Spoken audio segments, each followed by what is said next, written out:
খাবার ইনো দিলে খাবার ছড়া দেওয়া দরকার পড়বে। খুলছো কই? Hey guys, welcome back to my channel. আশা করি সবাই খুব ভালো আছো আর সবাইকে গুড আফটারনুন। অ্যাকচুয়ালি দুপুরবেলা থেকে শুরু করছি ব্লগটা। আর আজকে ব্লগে আমি আপাতত আছি আমার ছাদে, মানে আমার ছাদ বাগানে। তো এখান থেকে শুরু করছি। তো আজকে তোমাদের ছাদ বাগানটা একটু দেখাবো। তো চলো দেখাই ফার্স্টে। এই যে আমার একটা সুন্দর গাছ, যেটাতে পুরো আমি নামটা এক্স্যাক্ট এই মুহূর্তে মনে নেই, ফুল একদম স্নো ট্রি মতো পুরো ঢেকে যায় একদম।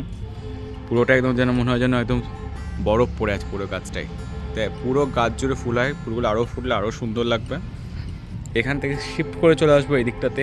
যে চারা গাছ কটা লাগিয়েছিলাম প্রত্যেকটাই ঠিকঠাক আছে, এগুলো সবগুলোতেই কুড়ি চলে এসেছে। আর কুড়ির সঙ্গে সঙ্গে ফুলও ফুটতে শুরু করে দিয়েছে, এই যে দেখতে পাচ্ছ গাঁদাগুলো। আর যেটা মেন, এই যে আমার চুরি করা যেটা আমার চেরি টমেটো ছিল শপিং মল থেকে, সেই টমেটো থেকে চারা বেরিয়েছিল কিছু। তো সেই গাছগুলো থেকে আপাতত যে গাছ বেরিয়েছিল সেগুলোতে এবার টমেটো ধরা শুরু করেছে। দেখো এইটাতে ধরেছে একটা, এখানে গাছগুলোতে এখনও ফুল আসেনি। আর এখানে একটা গাছ ছিল, এটাতে ধরেছে। এটাতে ধরেছে তিনটে সাইজে ধরেছে আপাতত, কিছু ফুল এখনও আছে। এগুলো অবশ্য চেরি টমেটো থেকে একটু বড়ই লাগছে, যতটা সাইজ ছিল তার থেকে একটু বড়। আর এইদিকে পুরো কাগজ ফুলের বাগান, তাও এখনও দু একটা কাগজ ফুল ফোটেনি। এখানে পার্পল কালারেরটা আছে যেটা, এটা সেটা এখনও ফোটেনি। ও বাও, কুমড়ো একটা জালি এসছে, যদি এটাকে দাঁড় করানো যায় দেখি। চলো এদিকটায় ঘুরি।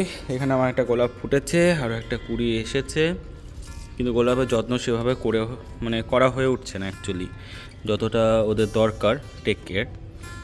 চলো এদিকটায় যাই। এদিকে তো আছেই গাছগুলো।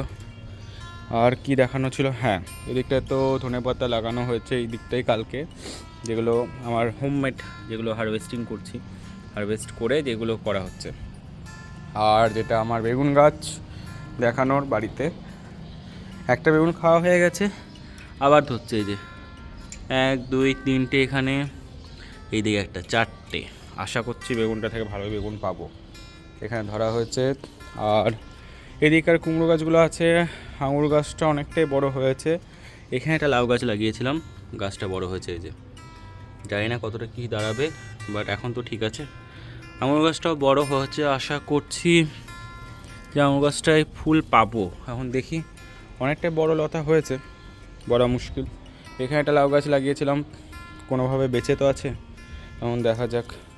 এতটা উঠলো গাছটা, তারপর থেকে একটু কেমন যেন হয়ে, ও বাবা লাউয়ের জালি চলে এসেছে। দেখো এখানে কিন্তু জালি আছে, এই যে এই জায়গাটায়।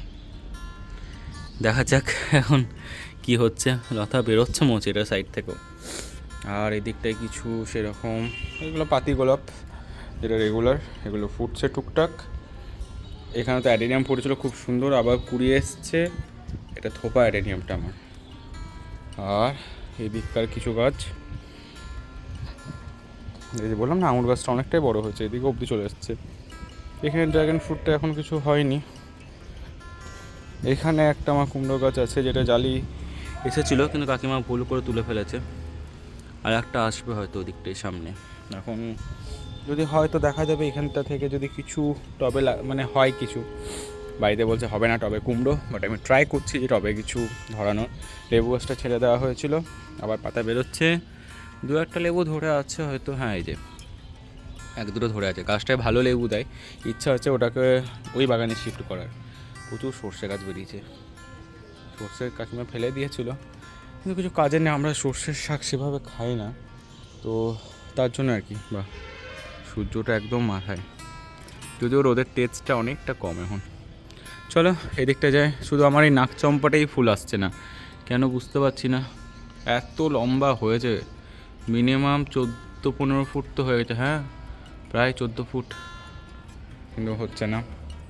আর এই যে আমি একটা টব ওয়েস্ট করে যতগুলো দূরের ভার ছিল সেগুলোকে ইউটিলাইজ করি। প্রত্যেকটাতে গাছ লাগানো হয়েছে মোটামুটি, কেউ কেউ বেঁচে আছে, কেউ কেউ মারা গেছে, এরকম করে আছে সব রকম। 2-1টাকে রোদে দিয়ে দিই। চলো এগুলো যেগুলো টিকে গেছে রোদে দিয়ে দিই। অ্যাকচুয়ালি এই গাছগুলো রোদে না দিলে না আর বাড়বে না। তো ডালিয়া টালিয়া যে গাছগুলো আছে মোটামুটি এগুলো একটু রোদে নামিয়ে দিই, এগুলো মোটামুটি টিকে গেছে, এবার বাড়ার ওপর ডিপেন্ড করছে। তো কিছু টপকে রোদে নামিয়ে দিলাম, এগুলো থাক আপাতত। এই চন্দ্রমল্লিকাটা আমার আগের বছর ভাবলাম ভালো করে লাগাবো, হলো না, বাট তবুও দেখছি ভালো কুড়ি এসছে, কিন্তু পুরো গাছটা জুড়েই কুড়ি এসছে, শুধু এটাতে না, এখানেও এসেছে মনে হচ্ছে অনেকটা গাছে। এগুলো ম্যাক্সিমামগুলোতে কুড়ি চলে এসেছে। এটা আমার বেগনি জবা কিনেছিলাম, কিন্তু পাতাগুলো হঠাৎ হলুদ হচ্ছে, মনে হয় জল বেশি হয়ে গেছে। এটা তো জল কম দিতে হবে। আর দেখি কি আছে না আছে এদিক ওদিকে।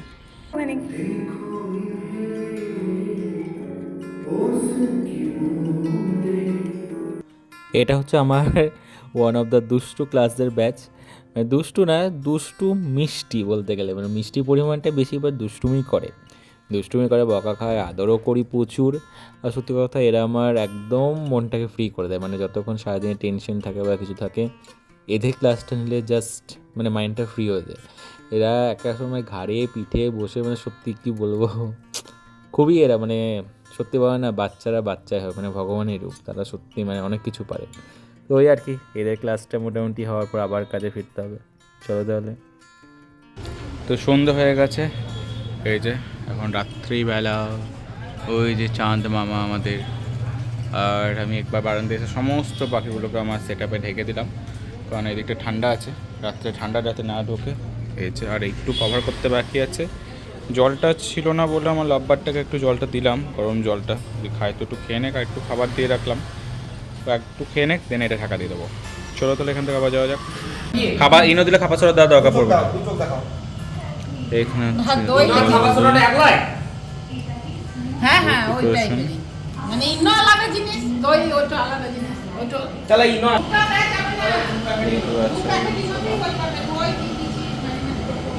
Cup of coffee. তাহলে এবার খাওয়ার সময় তৈরি হয়ে গেছে গ্রিন চাটনি, যেটা ধনে পাতা দিয়ে করা হয়, মানে ভাইরাই করে দই আর ধনে পাতা দিয়ে, যেটা কিন্তু সলিড লাগে ছোলে ভাটুরের সঙ্গে। তো গ্রিন চাটনি, আর এদিকে মার কাকিমা মিলে এই ভাজাগুলো করছে, মানে ছোলে ভাটুরেগুলো ছোটো ছোটো করেই করা হয়, একটু লুচির আকারেই, কিন্তু টেস্টটা কিন্তু ছোলে ভাটুরের মতোই, কারণ অত বড় সাইজে করতে গেলে কিন্তু কড়াই আঁটবে না। তো এই হচ্ছে তার সঙ্গে পেঁয়াজ কুচি, ছোলে ভাটুরে, ছোলা তো দারুণই হয়েছিল, দারুণ ছোলা হয়েছিল, দারুণ। চলো এবার আমিও টেস্ট করে দেখি কেমন লাগছে। সত্যি কথা বলতে হয়েছে তো দারুণ, কারণ আমি ছোলাটা টেস্ট করেছিলাম, তো এবার খেয়ে বলবো যে কেমন হয়েছে। তো আমি যতক্ষণে খাওয়া টেস্ট করছি ততক্ষণে আমরা আমার চ্যানেলটাকে সাবস্ক্রাইব করে, ভালো লাগলে do like share and subscribe my channel mix veg life. তো অবশ্যই সঙ্গে থাকুন, আর ভিডিও আসতে থাকবে এভাবেই। সত্যি অসম হয়েছিল কিন্তু ছোলে ভাটুরেটা, থ্যাঙ্কস টু ভাই, মা, কাকিমা সবাইকেই, যারা খুব ভালো বানিয়েছে। চলো তাহলে দেখা হচ্ছে পরের ভিডিওতে।